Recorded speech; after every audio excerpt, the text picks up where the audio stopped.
You know, one of the best things that ever happened to me is that my mother died. Why was that? Because my mother would have babied me. There's no way I would have ever gotten into a street fight. No way I would have ever learned to stand up for myself. Well, here's the thing though, Mike. When your mom wasn't around me, you probably wasn't still going to encounter some of the people that you had to stand up and protect yourself against. But it was ordained by God for me to deal with that. I don't navigate my life. You think I navigate my life to being a heavyweight champion? No, I don't do that. That's God. Let me ask you a question. It seems to me now, Mike, you are very devout in your faith. When did you become like this? Listen, when you get around 51, 52, you start to begin a better relationship with God. Okay. Because your expiration date is coming up. Well, who said it is? It might not. You might live another 51 years or 52 years. No, that's not happening. How do you know? Hold on. You just told me earlier that it's ordained by God. You don't know. That's what you told me earlier. I'm not going to be no 150 years old. That's not going to happen. What about 100? Anything's possible, but I'm not going 150 years old. When did you realize that you could become heavyweight champion? When I was 14. And so what made you think you could become heavyweight champion of the world?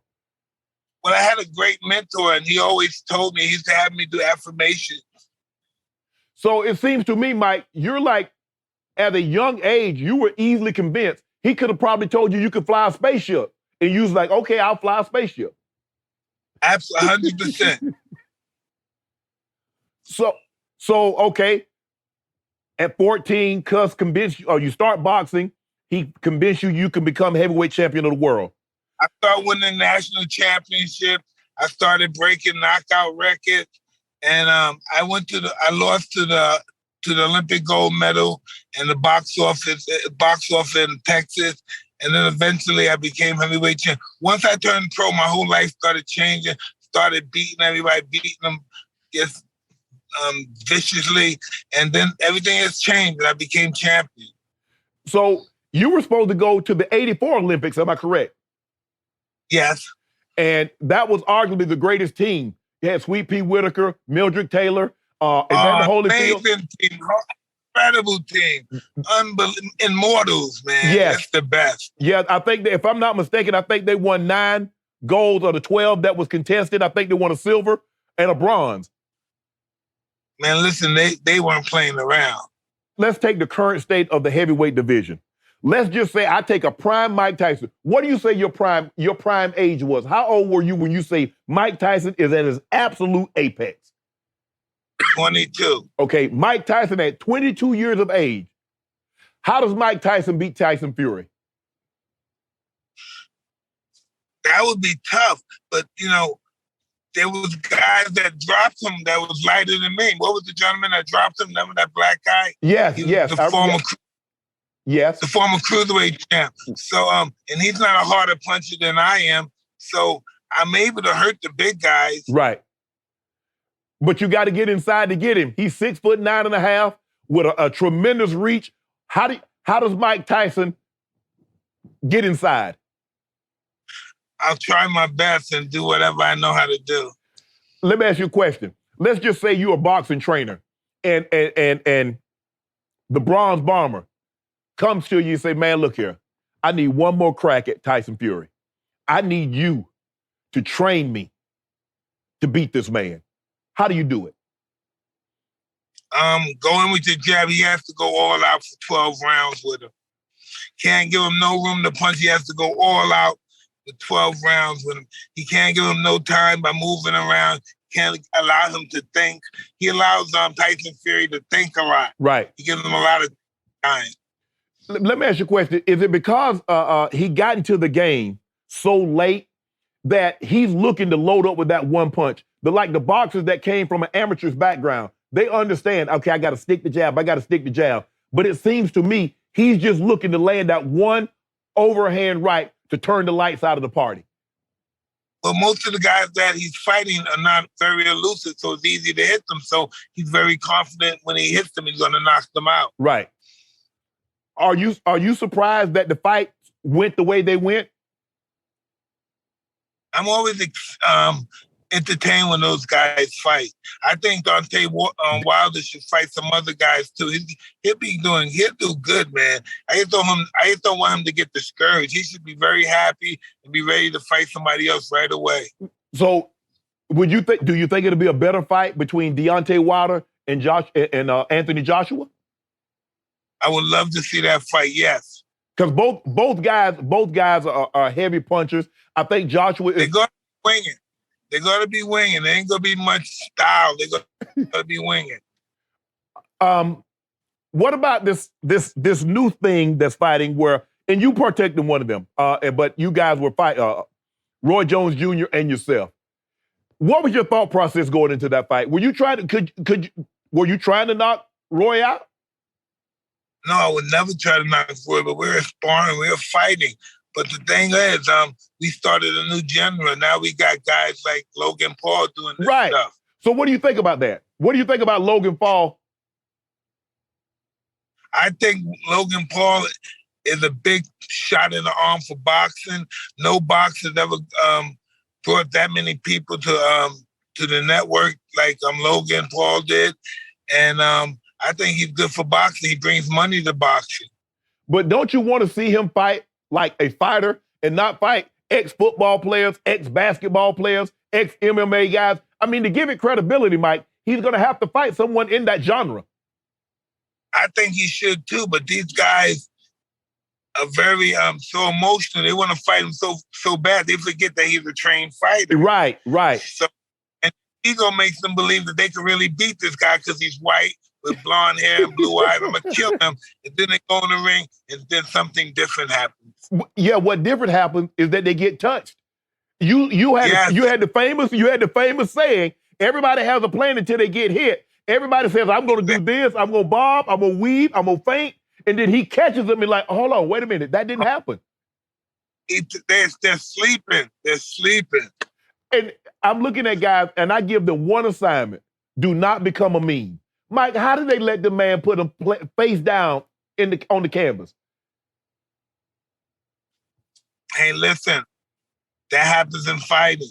I don't care how good you are, how great you are. If that don't happen to you at some time in your career, then you're not really a fighter. Are you surprised that, obviously, you were the biggest name in boxing, and you made a lot of money. Are you surprised that the guys are not as active as you? I mean, you fought one year, I think you fought like 13, 14 fights in a year. Guys fight now once a year, maybe once every 16 months. That's really bad for boxing because boxing is entertainment. Right. And the name of the game, you want the fan to say, when am I going to see that guy fight again? Right. Until you have it like that, you're not going to make the big purse days. Until the time comes when a guy like Errol Spence is known to a housewife that don't even go out. Only thing she do is take care of the house like a maid. Right. If they know, that's when they know he made it. Well, the thing with you, Mike, is that you were willing to fight. You would fight a Holyfield. You would fight a Razor Ruddock. You fought Bruce Seldon. You fought Frank Bruno. I actually saw the Frank Bruno fight that you fought, the second Frank Bruno fight. These guys now seem to be more concerned with undefeated as opposed to fighting. Earl Spence supposed to fight Bud Crawford. I'm tired of you fighting over here and you fighting over there. Fight each other. Listen, and I'm not ever going to say anything disrespectful about fighters, but some people need to have enough pride to say, listen, I want to go on a tour of being the best fighter in the world. Who wants to fight me? Right. But the difference is, Mike, is that you was willing to fight and you were willing to put undefeated on the line. But let me ask you this. Let me take it from this approach. If I say, Mike, you can fight John Johnson and make $40 million, or you can fight the number one contender and fight $40 million, or the number 15 contender and make $40 million, which one you gonna choose? The easiest one. And so that, Mike, that's what we're seeing. That's what's happening with boxing. We want to see the best fight the best. And we're not, in the 80s, Hagler couldn't dunk Hearns. Hearns couldn't dunk Leonard. He couldn't dunk Durant. He couldn't dunk Iran Barkley. Yeah, listen, he had fought Durant, lost to Durant, made Durant quit, get ready to fight Tommy Hearns. He went up in weight, won the junior middleweight championship, came back and then beat Tommy Hearns and unified the welterweight. Yeah, that's badass. And you look at the 70s, when the big heavyweights, Ken Norton, George Foreman, Joe Frazier, Muhammad Ali, there was no ducking. You couldn't duck anybody. They fight you in 6 weeks. After one fight, 6 weeks later, they fight you again. Yes.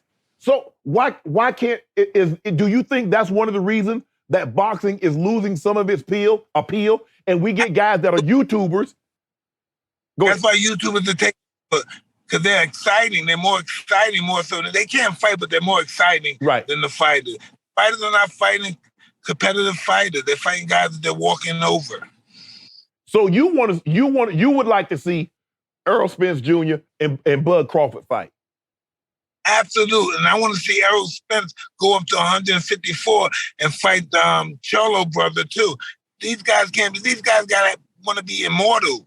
I wanted to be immortal. I want the world to know my name to the end of time. But they don't look at life. But it seems to me guys want to get the big payday, but they don't want to fight the other big payday fighters. They want to try to pick and choose and duck and dodge. It's like, I'm worried about undefeated. These guys are not making that much money because they're not fighting those guys. Right. These guys are not making $4 million and $3 million. They're not making that much money because they're not fighting the right guys. Let me ask you a question. Who do you think pound for pound is the best fighter right now? Wow, that's tough. There's a couple of them out there. You have to go with Canelo, but there's still some in the young up-and-coming lightweights. Canelo's almost on his way out. They got some other guy, and Benavidez, he's a great fighter coming up. He'll be great. Man, there's so many great